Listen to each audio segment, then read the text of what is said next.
भारत के चंद्रयान मिशन पर सबकी नजरें हैं। हर कोई अपने अपने तरीके से प्रार्थना कर रहा है कि ये मिशन कामयाब हो जाए। इसरो के वैज्ञानिकों को भी पूरी उम्मीदें हैं कि उनका ये मिशन कामयाब जरूर होगा। लेकिन क्या चंद्रयान 3 का लैंडर विक्रम सही तरीके से लैंड हो पाएगा? क्या इस बार वैज्ञानिकों को पूर्ण रूप से सफलता मिलेगी?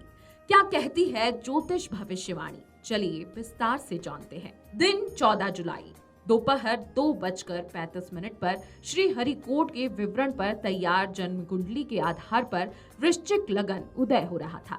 लगन के स्वामी मंगल दशम भाव में शुक्र के साथ विराजमान थे और इस मिशन को बल मिलने की प्रबल संभावनाएं जताई गई, क्योंकि लग्नेश का दशम भाव में होना और वहां से लगन को देखना लगन और दशम दोनों भागों को प्रबल बनाता है, जो भारत की इस मिशन के प्रति और विशेष रूप से इसरो और उसके वैज्ञानिकों की दृढ़ता को दिखाता है। मंगल के साथ शुक्र का होना महिला वैज्ञानिकों के लिए भी एक प्रमुख अवसर है कि जब वह अपनी दुनिया पर छाप छोड़ सके। चतुर्थ भाव में बैठे वक्रीय शनि इस पर कुछ समस्या उत्पन्न कर सकते हैं, लेकिन शनि मंगल का संयुक्त प्रभाव तकनीकी कार्यों में शुभ माना जाता है, इसलिए उम्मीद कर सकते हैं कि यह समस्याओं को दूर करने वाला साबित होगा। जब लॉन्चिंग हुई थी उस समय भाग्य स्थान के स्वामी चंद्रमा सप्तम भाव में बैठकर उच्च हो गए और चंद्रमा का उच्च होना चंद्रयान के लिए बहुत अनुकूल माना जा सकता है। और सबसे अच्छी बात यह है कि वृश्चिक राशि में चंद्रमा रोहिणी नक्षत्र में होंगे, जो कि उनका सबसे अनुकूल नक्षत्र माना जाता है।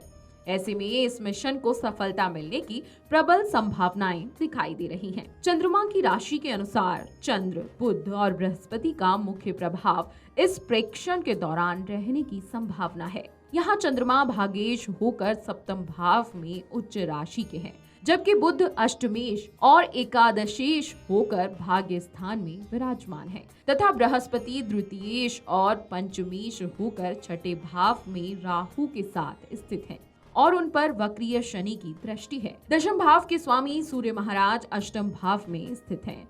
यह ज्यादा अनुकूल स्थिति है, इसलिए ऐसा कहा जा रहा है कि यह मिशन सफल हो सकता है। कृष्ण लगन में भी वृश्चिक लगन उदय हुआ है और चंद्रमा उसको देख रहा है, इसलिए भाग्य का सहारा मिलने के कारण चंद्रयान 3 मिशन सक्सेसफुल हो सकता है।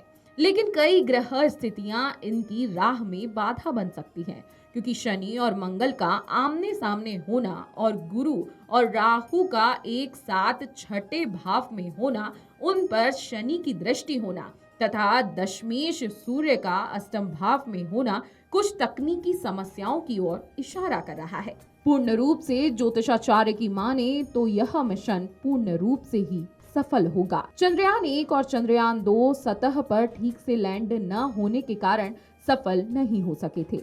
अगर यह मिशन सफल हो जाता है तो भारत चंद्रमा पर सॉफ्ट लैंडिंग करने वाले देशों में अमेरिका, रूस और चीन के बाद चौथा सफल देश बन जाएगा। इसलिए सभी की प्रार्थनाएं इस मिशन के साथ जुड़ी हैं और यह हम भारतवासियों के लिए गर्व का विषय बनने वाला है। चंद्रयान 3 भारत के लिए भविष्य का नया दरवाजा खोलेगा और पूरा विश्व भारत की सफलता और प्रयास की सराहना करेगा।